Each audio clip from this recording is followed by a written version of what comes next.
Fala, meu querido aluno, minha querida aluna, a você inscrito do canal Geografia 2.0, a você concurseiro, a você aluno que vai fazer também o Exame Nacional do Ensino Médio. É com muita honra, é com muito prazer que eu venho apresentar para vocês o início de mais uma, de muitas séries que nós vamos fazer aqui no nosso canal, que vai tratar exatamente sobre a geografia do Brasil, dividido aí pelas questões físicas, pelas questões sociais, passando também pela questão geomorfológica, climática, hidrográfica, vegetacional, biovegetacional, falando também aí sobre a questão da geopolítica, os aspectos humanísticos que giram em torno da temática Brasil. E eu vim nessa nossa primeira aula falar um pouco sobre a base ambiental do território brasileiro, falar um pouco sobre a classificação do relevo. Quando nós falamos de relevo, é bem interessante porque esse assunto eu escolhi para abrir essa nossa playlist aqui de geografia típica natural do Brasil, porque é a partir dela, galera, que nós vamos ter o desenvolvimento e a organização geral e a configuração que o território brasileiro apresenta hoje. Se nós fôssemos comparar o território brasileiro com, por exemplo, os Estados Unidos, nós podemos observar que o Brasil é um país com uma distribuição espacial geográfica muito baixa, onde o seu território apresenta-se de forma irregular. Essa é até a tua primeira grande informação que você pode colocar aí no teu material, no teu resuminho que você está fazendo, de que a população brasileira ela se distribui de maneira irregular, fazendo eixo com essa questão da população. Mas aí o que é que isso tem a ver com o relevo? É que a dinâmica do relevo, a estrutura do relevo, a sua altimetria, a sua configuração vai gerar de maneira ou de forma direta essa organização espacial da população no Brasil. Não é que não exista, mas forma-se uma grande dificuldade numa produtividade econômica em uma área tipicamente altimétrica de relevo planáltico.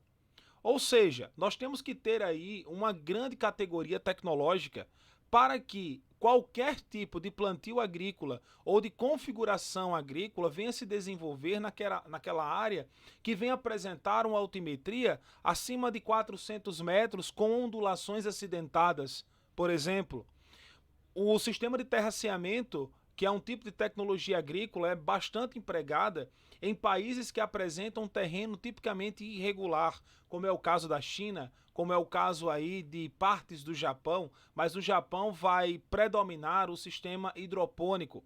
Veja que nós estamos circulando, nós estamos aqui fazendo uma viagem na geografia e entendendo que todos os assuntos eles se interligam, eles estão conectados. A geografia é linda por causa disso, porque ela vai interligar, ela vai fazer com que você compreenda todos os aspectos regionais a partir da observação, a partir da caracterização local daquele determinado espaço, tá? Então vem comigo. Eu trouxe aqui um dos principais assuntos relacionados às provas de hoje, que é exatamente a classificação do professor Jurandir Ross. Quando você for estudar, preste bastante atenção nesse nosso professor, porque Jurandir Ross ele vai trazer uma bagagem de outros grandes nomes da geomorfologia ou da base do relevo, que é o Haroldo de Azevedo e o Aziz Absaber. Só que aí o Jurandir Ross ele vai classificar em algumas estruturas. Nós vamos ter o que nós chamamos de metodologia científica. Nós vamos ter um olhar mais apurado relacionado às classificações. Então, olha só, o geógrafo Jurandir Ross elaborou no início de 1990 uma nova classificação de relevo para o território brasileiro.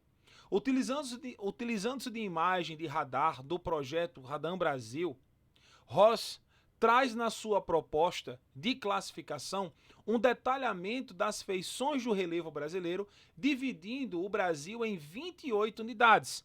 Esse ponto aqui é um dos pontos mais importantes. Por quê?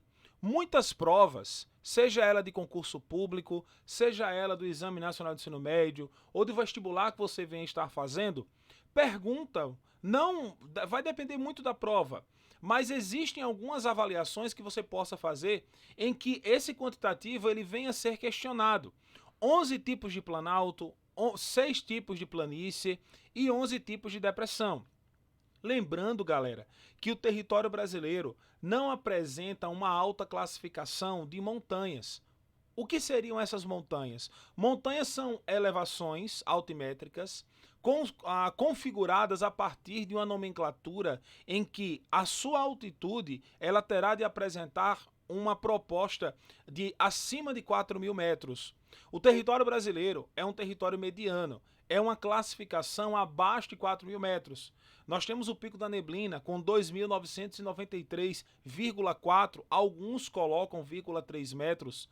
Esse é o ponto de maior altitude no Brasil, encontra-se na região norte, na Amazônia, mas aí nós não temos uma classificação montanhosa.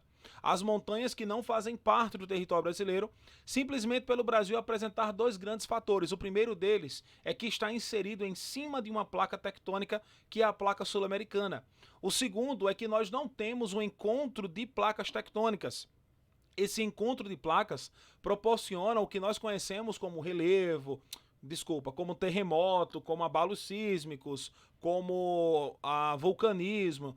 O Brasil não apresenta essas classificações de uma forma intensa e isso faz com que o nosso território ele venha a ser um território mediano, desenvolvendo assim formas propensas para o desenvolvimento tanto de atividades econômicas quanto também o desenvolvimento de atividades sociais.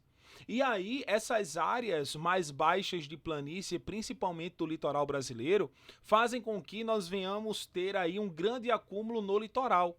Sendo assim um acúmulo tipicamente litorâneo, nós vamos ter uma grande parcela da população tipicamente urbana, mas necessariamente nessas áreas do litoral, tá bom? Então você não pode esquecer, são 11 planaltos, 6 planícies e 11 depressões. Para chegar a esse nível de detalhamento, foi preciso, além de imagens via satélite, que é a chamada aerofotogrametria, um rigor metodológico em que foram elevados 3 grandes elementos: a morfoestrutura, olha só, morfoestrutura, a morfoescultura e morfoclimática. E aí vai entrar aquela questão que nós falamos de aspectos morfoclimáticos. Olha só, o que seria a morfoescultura? Relativa à ação dos agentes externos de relevo. Lembrando que quando nós falamos de agentes externos, estamos falando aí de agentes relacionados ao ar, aos ventos, às chuvas, à ação dos rios, que ocasiona o assoreamento, e aí você tem o desenvolvimento de corredeiras de rios, fiordes, por aí vai. Ou seja, a morfoescultura, a forma como os agentes externos, eles irão desenvolver o modelamento da superfície. Outra coisa interessante também é que existem 2 tipos de transformação do relevo. Nós vamos ter a transformação embasada na forma com que o homem age e nós vamos ter também a escultura, que é o modelamento. Modelamento, transformação. Modelamento ocasionado tipicamente pela natureza, transformação ocasionada pela ação do homem. Um é gradativo e o outro é momentâneo com um curto espaço de tempo. Tá?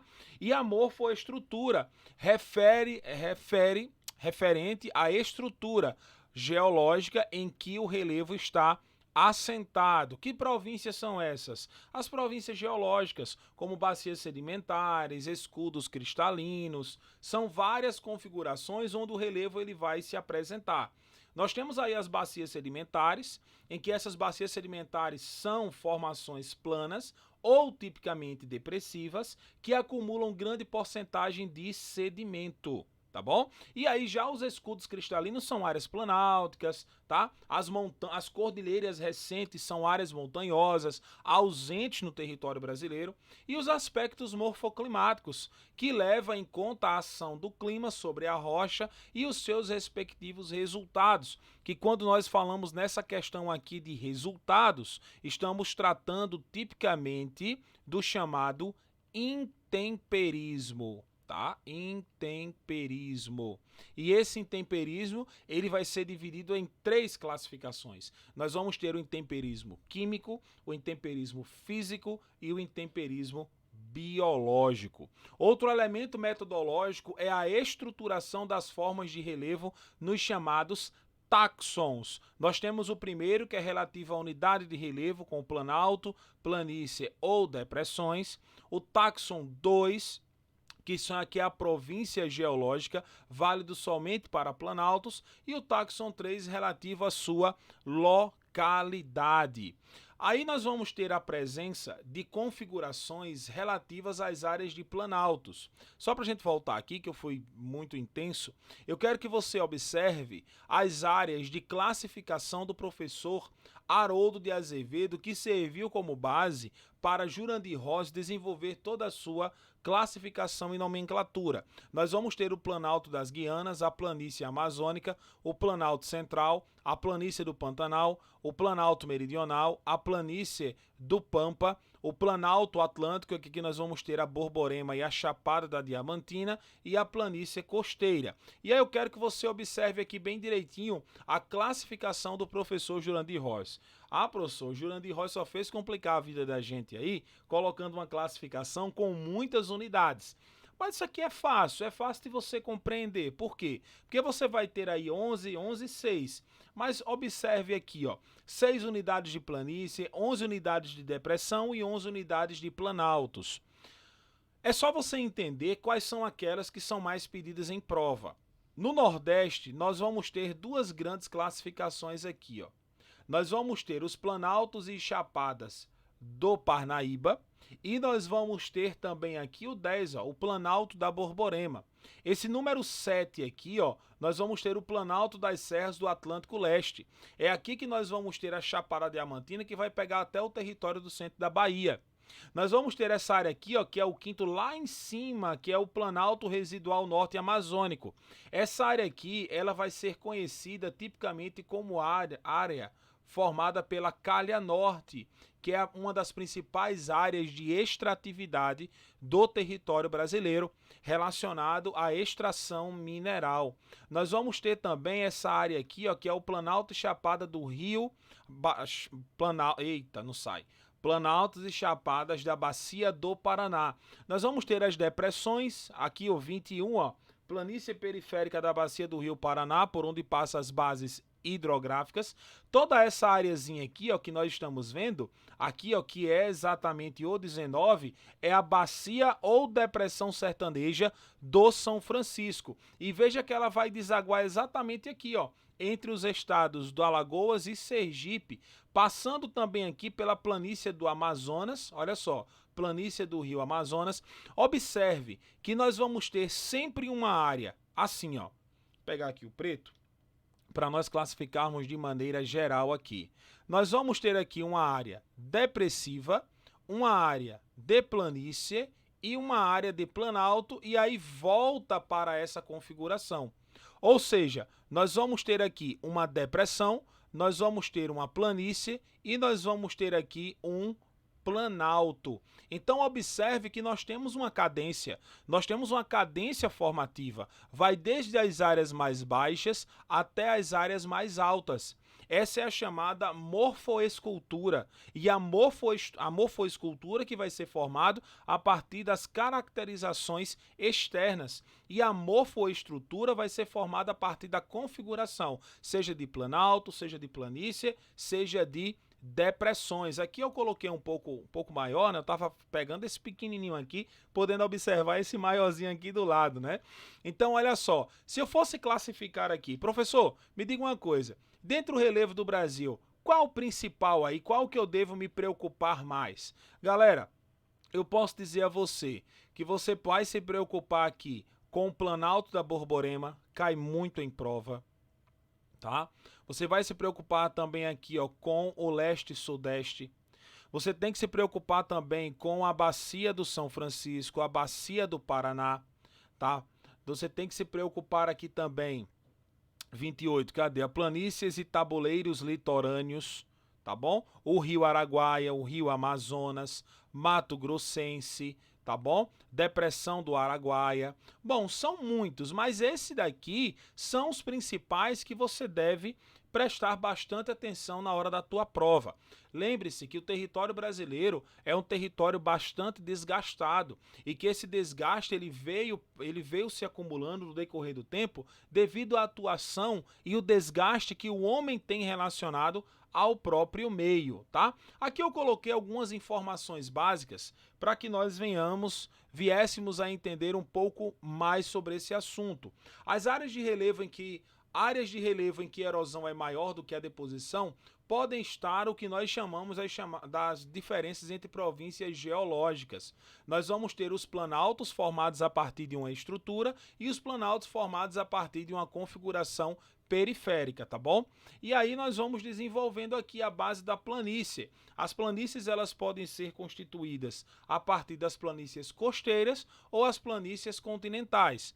As planícies costeiras são aquelas tipicamente litorâneas que se apresentam nas bases da borda do continente e as planícies do interior, que são planícies tipicamente continentais, que são aquelas que se desenvolvem à base de rochas e de composições sedimentares. Já as depressões, elas podem ser divididas em periféricas, que ocorrem em áreas estruturais cristalinas e sedimentares, as marginais, formadas aí por rochas cristalinas, sendo desenvolvidas nas margens, nas bases aí, né, de áreas de várzea de grandes rios, e as interplanáuticas, que são as áreas mais baixas de planaltos adjacentes e se formam nas áreas do rebordo de configurações estruturais, tá? Então, pessoal, aqui fica essa questão e essas informações sobre o relevo do Brasil. Espero aí ter ajudado você a esclarecer um pouco sobre essa temática que é tão falada e ela termina por unir uma configuração à outra, gerando fortes características de, vamos dizer assim, de união entre um conteúdo e outro, porque quando você fala de população, você termina falando aí sobre bases altimétricas, quando você fala aí sobre a configuração climática, você termina falando sobre estrutura, sobre o processo erosivo, e isso nos mostra muito bem como o território brasileiro ele vem a se classificar, tá bom?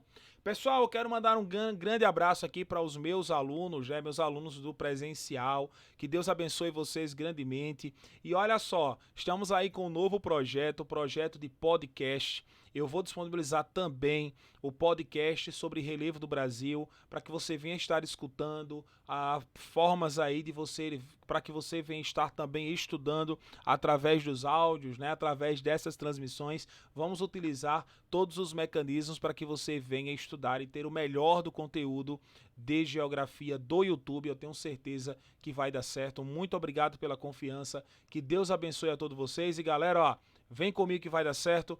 Não se esqueça, tá? Para você que está chegando aí, vai caindo de paraquedas aqui no nosso canal, se inscreve no canal, deixa o joinha, deixa o gostei, que ajuda demais o nosso canal a difundir a nossa ideia, a difundir o nosso canal, fazer o canal crescer. Não se esquece de deixar o like aí, de deixar o gostei. Se você quiser algum outro conteúdo, quiser aí, deixa aqui no comentário, professor, faz uma aula sobre clima, faz uma aula sobre hidrografia, faz uma aula sobre refugiados, sobre IDH, coloca aqui no comentário qual é a aula que você quer ver na próxima, deixa o teu joinha, compartilha o vídeo aí nos grupos de WhatsApp, que ajuda demais aí a difundir o nosso trabalho, tá bom, pessoal?